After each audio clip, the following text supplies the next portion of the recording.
Mañana, 18 de febrero, Aldo, se conmemora el Día Internacional del Síndrome de Asperger, en conmemoración a la fecha de nacimiento de Hans Asperger, que fue el psiquiatra austríaco que describió este trastorno. Y hay toda una polémica al respecto también, un tema del que se ha empezado a hablar mucho, creo yo, en los últimos años. Se ha empezado a dar más visibilidad, la verdad, a algo que quizás siempre estuvo ahí, pero que hemos tenido que aprender también a tratar, a conversar, a aplicar bien los términos, a no insultar al mismo tiempo, porque también hay muchos mitos al respecto. Y por eso, de hecho, vamos a conversar y estamos ahora aquí en el estudio con Mauricio Cuto López, cineasta, activista y divulgador sobre temáticas de autismo. Cuto, ¿cómo estás? Bienvenido. Muchas gracias, Pia. ¿Cómo estás tú?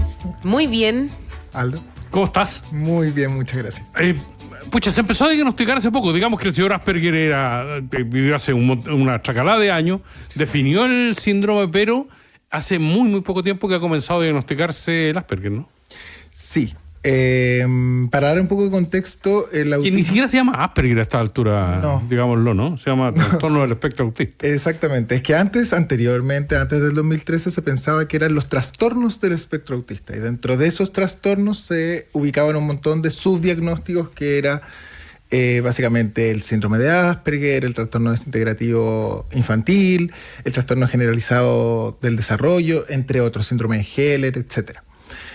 Y con el tiempo empezaron a ver que las características de cada uno de los múltiples trastornos del espectro autista no era necesario que se definieran tan bien entre subdiagnósticos y se podía definir en un gran espectro. Entonces actualmente se habla del trastorno del espectro autista, que es el gran paraguas que abarca un montón de otras... porque, seamos honestos, los doctores lo que hacen es juntar un montón de sintomatología y decir como, bueno, esto parece o se parece a, y vamos a ponerle un nombrecito. Ojalá un acrónimo para que no sea tan difícil, TEA, TDAH, TOC, etc. Porque me imagino que tienen que estudiar muchísimo los doctores, entonces debe costar como guardar tanta información.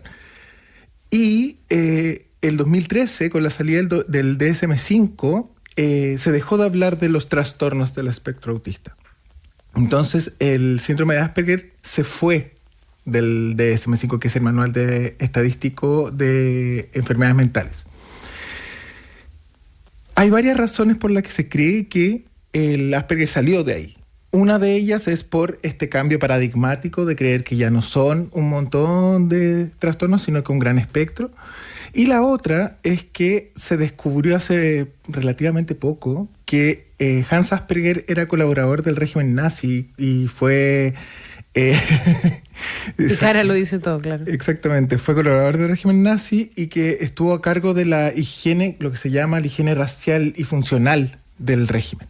Entonces, lo que antes se creía que Hans Asperger había salvado un montón de niños autistas de ser asesinados básicamente por el Tercer Reich, se transformó en un nuevo relato por parte de los supervivientes de Hans Asperger, que fueron muy poquitos, porque la mayoría de los niños que fueron estudiados por Hans Asperger murieron porque se les hacía experimentos para entender mejor ese tipo de autismo, que era un autismo de alto funcionamiento, se le llamaba. Entonces, autistas como yo, por ejemplo, hubiesen sido parte de esos experimentos. Y fue tan nefasto lo que pasó con Hans Asperger que se cree que por un tema de sociedad, más que por un tema puramente de diagnóstico, el síndrome de Asperger ya no debería diagnosticarse en las consultas. Por desgracia, aún pasa. Y aún tenemos a personas identificadas como Asperger. Yo fui identificado como Asperger hace 6 años, o sea, mucho después del 2003. Imagínate. Lo que pasa, Mauricio, es que además entra en un área rara de la medicina, es decir, hay durante mucho tiempo hubo muchos niños sin diagnóstico, con diagnóstico de trastorno del aprendizaje o autismo derechamente, y por lo tanto, como es una condición que tiene un espectro demasiado amplio, fue muy difícil llegar a un consenso médico al respecto. Exactamente. Y ahora es aún más complejo porque efectivamente existe esta nube de duda sobre las identificaciones. No, yo lo de identificación porque creo que es algo como un poquito más profundo que tiene que ver con la identidad y no solamente un mero diagnóstico. Es como uno ve la vida del autismo. Yo veo la vida a través de los ojos de mi autismo también. Y no conozco otra vida, básicamente. Entonces, lo que terminó pasando es que ahora el espectro es, se podría decir, un poco más amplio. Las características que se identificaban para calificar dentro del espectro autista ya no son las mismas porque también se estudió que, y salió un análisis, han salido muchas revisiones sistemáticas sobre estudios de autismo. Y lo que pasaba es que se creía que el autismo era una condición de varones. Había un sesgo de género importante. Entonces las niñas no eran ni Asperger ni autistas. Eran, por ejemplo, bipolares, las típicas, como condicionadas a la personalidad. Trastorno límite de la personalidad, bipolaridad, etc. Con esta como concepción de la histeria de Freud, básicamente. Sobre las mujeres, claro. Exactamente. Entonces, cuando se descubrieron los estudios de una investigadora muy conocida que se llama Grunia Sujareva, que no estaban traducidos al inglés, entonces nunca se tomaron en cuenta. Sí. Y lo que se descubrió es que Leo Kanner, los grandes padres del autismo, lo que hicieron es robar los resultados de esta persona, de esta mujer. Y esta mujer sí investigaba autismo en mujeres y en hombres desde 1975. Entonces fue un breaking point de cómo el sesgo de género de estas personas, de estos varones como Leo Kanner y otros, influyeron en cómo se concebía el autismo, que era un autismo que se veía desde un género particular y de una forma determinada. Niños más retraídos, incluso Leo Kanner habló sobre la teoría de la madre nevera, por ejemplo, que era que en sus estudios veía que muchas de las madres eran académicas y tenían vidas funcionales laborales. Entonces decía, esto se debe, el autismo se genera por madres que son muy frías, claro. Muy frías. Incluso un psicólogo, Bruno, no me acuerdo el apellido, lo comparó a las madres como con guardias de campos de concentración nazi por su frialdad. Entonces ha sido un diagnóstico que está teñido muy por lo social, muy por las concepciones arcaicas de personas, siempre culpando a la madre, porque siempre hay una culpable, la madre o el padre. Pasa con el síndrome de Down, pasa con un montón de otras condiciones. Por lo general la madre. Sí. Y la madre siempre está teñida de la culpabilidad de eso. Entonces, yo creo que el autismo ha pasado por un montón de... entre ellos nosotros los activistas que hemos podido salir a la cara y todo. Yo quiero saber algo, Cuto, ahora cuando uno lo piensa y viendo toda esta mirada que se hace como hacia la historia del diagnóstico, esta condición ha estado probablemente toda la historia, no es como, desde no sé, los griegos, los romanos y para atrás, es algo que siempre ha estado.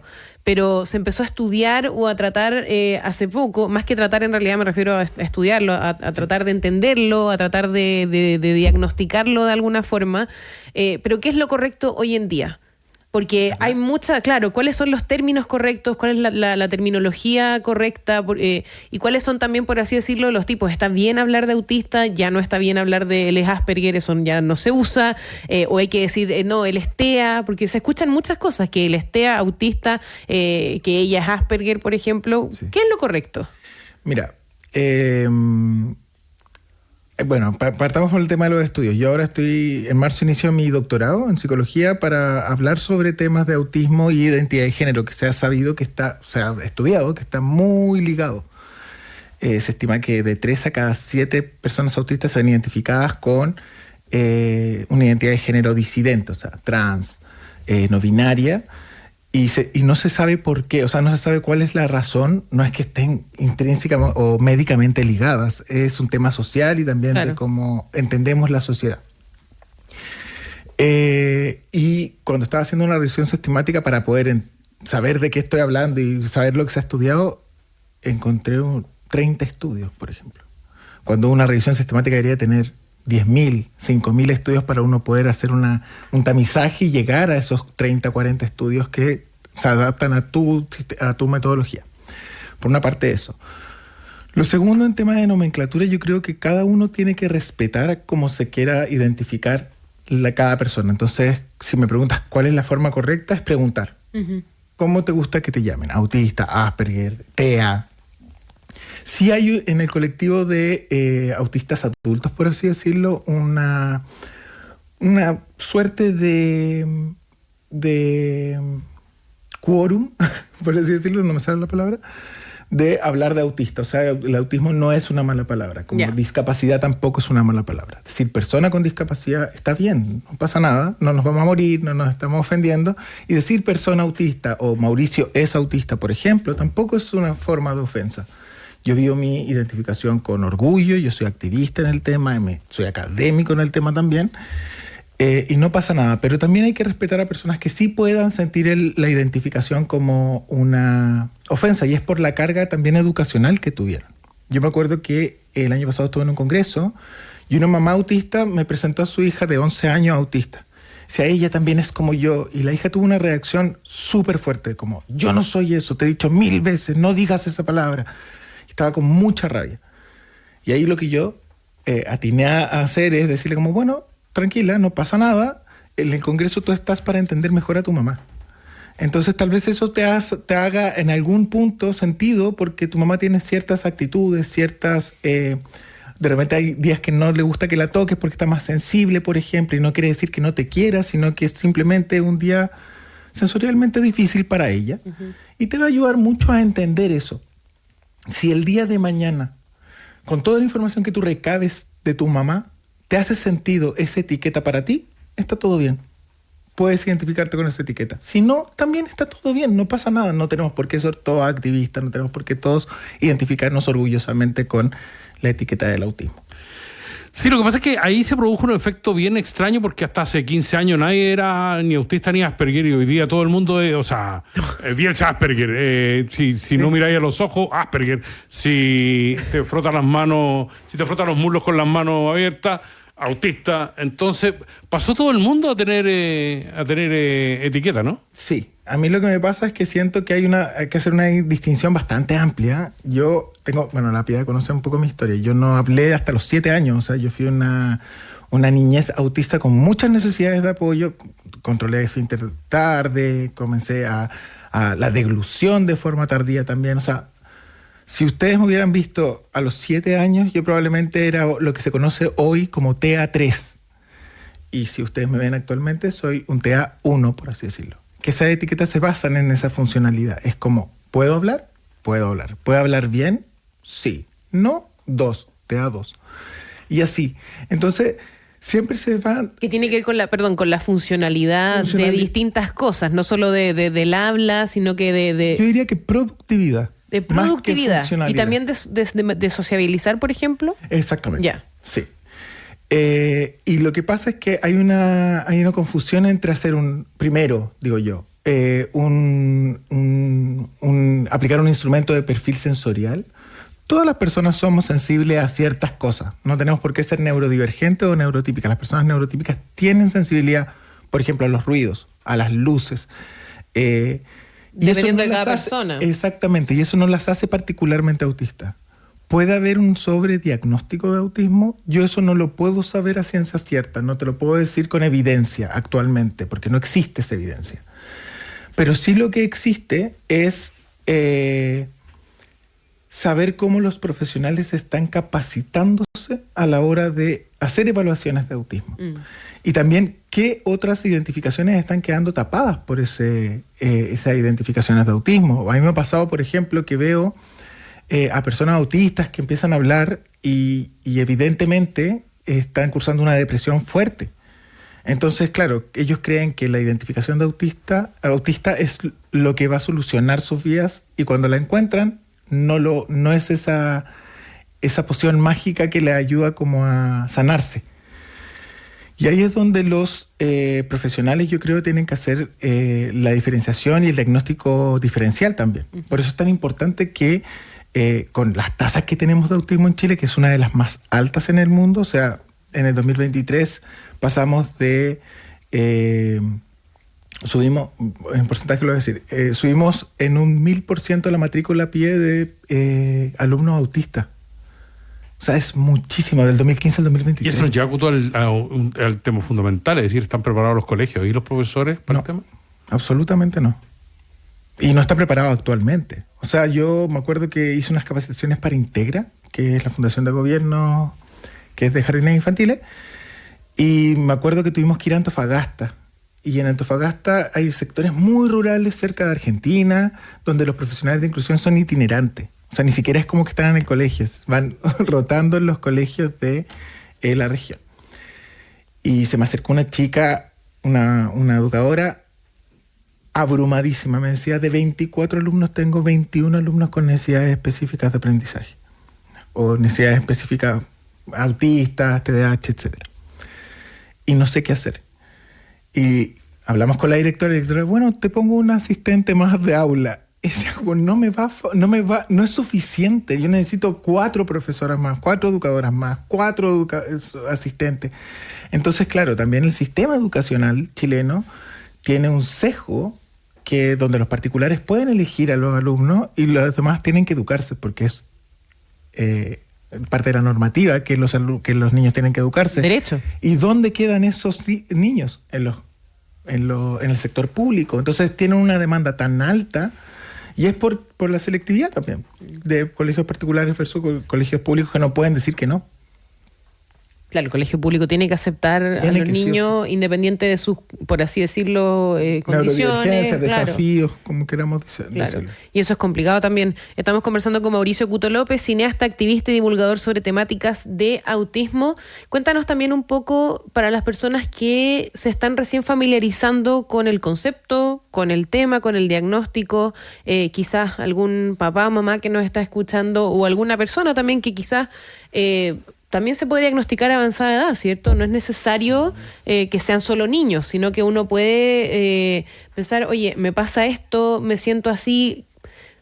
No sé si la terminología son síntomas, yo creo que no es la palabra, pero si yo digo, oye, quizás lo que me tiene abrumado por esto, quizás lo que me está pasando puede tener que ver con algo dentro del trastorno del espectro autista, quizás efectivamente soy autista, ¿cuáles son como esas señales para buscar también un diagnóstico y para también apoyar a las familias que se están enfrentando a un diagnóstico? Sí. Porque hay mucha preocupación. Uno ve a personas que tienen hijos muy chiquititos, de 1, 2, 3 años, y se les da este diagnóstico de autismo y es una tragedia muchas veces. O sea, es como, no quiero comparar los dolores, pero como que fuera una enfermedad terminal, una cosa muy, muy dramática. Y no tiene que necesariamente ser así. No, para nada. De hecho, bueno, como les contaba, yo no hablé hasta los 7 años. Yo iba para ser una persona no hablante. Y en los 90, digámoslo, o sea, si ahora estamos empezando a explorar el tema del autismo, en los 90 no existía nada. Y las escuelas especiales, por ejemplo, los colegios especiales, no era lo que son ahora. Era una suerte de guarderías donde los niños no tenían objetivos de aprendizaje. Y a mí a los 7 años, en primero básico, se me amenazó, a mi mamá y a mí, de que si yo no aprendía a hablar en un año, tenía que ir a una de estas escuelas especiales. Y probablemente, y se los digo de todo corazón, si yo hubiese terminado una escuela especial en los 90, probablemente yo no estaría acá conversando con ustedes. Porque no se hacía ningún esfuerzo educativo para poder generar habla o lo que sea, algún sistema de comunicación aumentativa alternativa, que hoy existen muchísimos, en esa época no era el caso.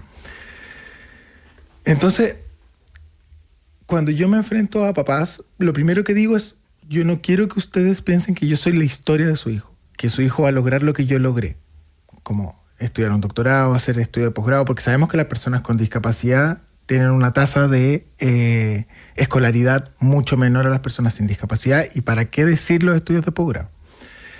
Pero sí lo que quiero es que entiendan que el autismo no es una sentencia de muerte, una sentencia final. O sea, cuando tu hijo le dicen que es autista y tiene ciertos desafíos, eso no quiere decir que se deba mantener tal cual por el resto de la vida. Hay un montón de apoyos, de ajustes que se pueden realizar. Bueno, para qué decir terapias también, de habla, a eso me refiero, no terapias como conductistas, de claro, decir como, bueno, siéntate a la mesa, claro. No, salgamos de ahí. Existen un montón de terapias afirmativas, por así decirlo, neuroafirmativas podemos llamarlo. Y eso ayuda a que esa niñez autista pueda ser más, no sé si feliz es la palabra, pero sí adecuarse mejor al medio, porque al final es lo que todos hacemos, los neurotípicos, los neurodivergentes, todo, adecuarnos a un medio que ya existe. Nosotros somos piezas de puzzle y piezas de ajedrez en este gran tablero de ajedrez. Uh-huh.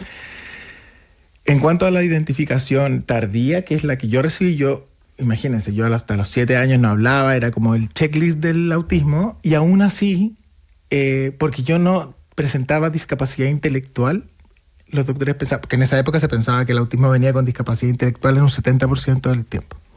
Ahora se sabe que es el 30%, o sea, es una parte menor del espectro. De hecho, se habla mucho de que hay personas autistas que son brillantes. Hay de todo. Partiendo por ti. Hay de todo en la viña del Señor. Hay personas que tienen discapacidad intelectual, hay personas que están dentro del montón, para abajo, para arriba, hay personas que son extremadamente destacadas en su área, etcétera. Que si te cae a concho, vaya a lograrlo todo. Que si soy tenista, voy a ser el mejor tenista. Eso es capacitismo, sí. Exactamente. Pero además hay un tema porque no existe medicamento alguno.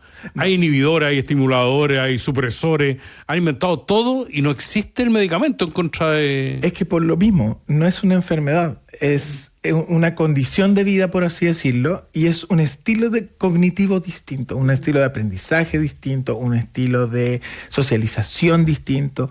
Y lo que se está haciendo ahora, gracias a quien sea que crean, es hacer estudios, que es lo que yo quiero hacer también, por eso me metí a la academia, para ver cuáles son las condiciones que se tienen que dar para que una persona neurodivergente, no tan solo autista, pueda participar de la sociedad de una forma amena.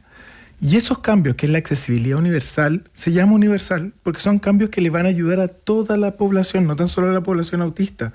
Trabajar 45 horas, 50 horas a la semana, que se hacía antiguamente 50 horas a la semana, y sabemos que no es productivo. Sabemos que no le sirve a nadie, ni al patrón, ni al empleado.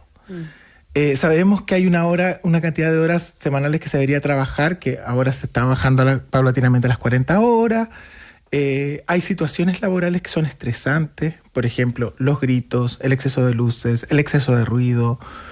Sabemos que tenemos que cuidar a la población porque lo que nos está consumiendo en este minuto no es la vejez no es el problema, es las condiciones a las cuales llegamos cuando estamos viejos. Y las condiciones físicas, me refiero, mentales también, la salud mental.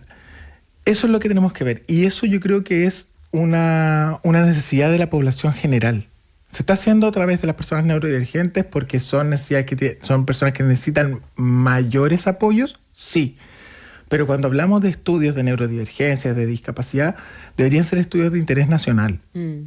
Ahora, bueno, se nos va el tiempo. Lamentablemente este tema nos da para mucho porque yo creo que toca y también afecta a muchas personas y hay tanto desconocimiento. Pero si estamos hablando, yo insisto, esto, no sé cómo decirlo, pero pega o golpea más fuerte cuando son niños y cuando pasa con los papás. Porque yo creo que a medida que uno va creciendo y quizás va tomando conciencia y va diciendo, oye, quizás esto es lo mío, quizás esto puedo hacer por mí, es un poco más individual el camino. Pero cuando son los hijos, hay mucha preocupación de los padres. En ese sentido, literatura, series, películas, documentales, algo donde uno también, porque recordemos que, como tú lo decías también, no todos tienen acceso al apoyo psicosocial, al apoyo educativo, muchas veces también al apoyo en sus mismas empresas. O sea, sabemos que son niños que tienen necesidades especiales y muchas veces más demandantes de tiempo, digamos, de tiempo de calidad. Algo con que acercarnos y tomar apuntes, tips, ideas, cosas que uno puede cambiar rápidamente, no sé, en la casa, porque no todos tienen acceso a profesionales. Yo creo que lo más importante, y siempre se lo digo a los profesores, educadoras que yo trabajo haciendo capacitaciones, es como escuchar, no tan solo a niños, también a la familia. De repente hay estrategias de contención, por ejemplo, están los manuales ahora que salieron del gobierno, también de desregulaciones. ¿Son buenos esos para la gente así como para que los revise? Hubo problemas, pero sí, ahora están mejor. Porque en uno, por ejemplo, en una versión se decía que había que hacer contención física. Y sabemos, George Floyd, o sea, un gran ejemplo de la contención física no funciona en personas que tienen algún tipo de neurodivergencia o condición de salud mental. Especialmente en crisis, que no hay una regulación de la parte que está siendo contenida físicamente. Pero están mejores ahora. Yo voy a sacar un libro este año se llama El Manual del Buen Autista, y tiene que ver con eso, también con algunas estrategias, cómo fue pasar de ser una niñez no hablante a una persona que es bastante, me carga la palabra, pero funcional dentro del sistema. Y también hay series de televisión, está Atypical, está, bueno, Sheldon Cooper. Sheldon Cooper es el emblema. Pero igual son todavía muy estereotipados. Muy estereotipados, Entonces, a mí me falta ver representación. Está la doctora Wu, no, la abogada Wu. La abogada Wu, que también es como un Sheldon Cooper, pero con distinto género, digamos, claro, como mujer. Claro. Tampoco es con como... y con otra área de expertise, digamos. Exactamente. Doctor, y varios más. Sí, hay No, y varios bueno, más. y la de Netflix, la que a mí me gustó mucho, la de Amor en el Espectro. Amor en el Espectro, un reality. Y hay una serie que se me olvidó el nombre. Es de una chica no hablante en Estados Unidos. Es maravillosa, está en Netflix. Bueno, voy a averiguar cómo se llama. Bueno, cualquier cosa te pueden contactar. Sí, claro. Pasemos el dato. A mis redes sociales. El Instagram. Soy Cuto López con 2T. Listo. Por si tienen preguntas con respecto a esto mismo, con acercarse un poco más al tema y hacerlo más accesible, que yo creo que es importante. Ya, pues entonces mañana ya lo sabemos, es un día también para tomar conciencia, no solamente la comunidad, por así decirlo, sino que toda la sociedad, y vayamos sacando el concepto Asperger.